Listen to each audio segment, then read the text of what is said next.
हालांकि ये कहा है कि क्या शिक्षित युवाओं का मनरेगा 1 रैंक 1 पेंशन की जगह नो रैंक नो पेंशन लाया गया।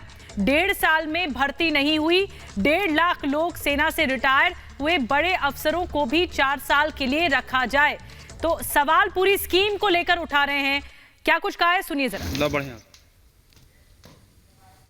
आप सब लोग जानते हैं कि 3-4 दिनों से पूरे देश भर के कई राज्यों में विरोध प्रदर्शन हो रहा है और ये विरोध प्रदर्शन जो है खासतौर पे जो युवा हैं देश के, जो सैनिक बनना चाहते हैं, देश की सेवा करना चाहते हैं, उन सब लोगों में भारी आक्रोश है, दुखी हैं और उनकी आत्मा जो है, मेरा जहां तक मानना है, अगर युवाओं की आत्मा अगर मर रही है तो देश की भी आत्मा मर रही है।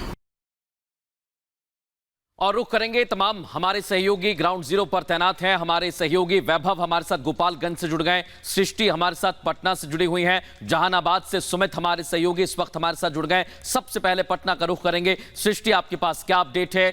अब ये निशाना साधा जा रहा है, राजनीतिक प्रतिक्रियाएं भी सामने आने लगी हैं। बिल्कुल, जैसा मृदुल आपने कहा कि राजनीतिक प्रतिक्रियाएं जो सामने आ रही हैं, सबसे बड़ा सवाल वही खड़े कर रही है कि आखिरकार जो उपद्रवी हैं, जो इस तरीके से आगजनी कर रहे हैं, जो इस तरीके का प्रदर्शन कर रहे हैं, उनको शह देने की कोशिश आखिरकार क्यों की जा रही है? क्यों इस आंदोलन की आग में घी डालने का काम जो विपक्षी दल हैं वो करने की कोशिश कर रहे हैं? क्योंकि बार बार तमाम मंत्रालयों की तरफ से भी बताने की, ये समझाने की कोशिश की जा रही है कि इस पूरी योजना में आखिरकार क्या है और अगर कुछ कमियां हैं, खामियां हैं तो बात कर सकते हैं, अपनी बात सरकार तक पहुंचा सकते हैं। लेकिन सबसे ज्यादा गंभीर स्थिति इस वक्त आपको बता दें बिहार में ही मची हुई है।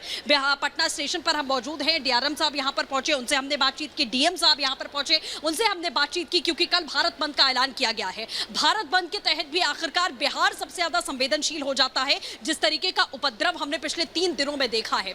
इसीलिए क्या तैयारी है? साफ तौर पर डीएम की ओर से अभी कुछ देर पहले हमने बात की, उन्होंने यह आश्वस्त किया है कि पूरे बिहार में चाक चौबंद पुख्ता इंतजाम सुरक्षा के किए गए हैं कि कोई भी उपद्रवी इस तरीके से कोई भी आगजनी ना कर सके, पत्थरबाजी ना कर सके। और सबसे बड़ा सवाल ये जो लगातार उठ रहा था कि युवाओं के बीच में जो उपद्रवी हैं, जो षड्यंत्रकारी हैं, वो घुसकर इस तरीके का तांडव मचा रहे हैं बिहार में। उन्हें युवाओं को और छात्रों को सीधा संदेश देने की कोशिश थी कि अगर आप प्रदर्शन कर रहे हैं कहीं शांति, और सबसे पहले जो समर्थन का हाथ है वो आरजेडी ने ही बढ़ाया था आगे। छात्र संगठनों ने बंद बुलाया, उसके बाद आरजेडी ने तुरंत इस पर मौका लपकते हुए ये बंद का समर्थन कर दिया। अब इस पर सियासी रोटियां भी सेकी जा रही है। आप बने रहिए, सृष्टि भी है, सुमित भी है हमारे साथ, वैभव भी है। लेकिन इस बीच केंद्रीय मंत्री मुख्तार अब्बास नकवी ने विपक्ष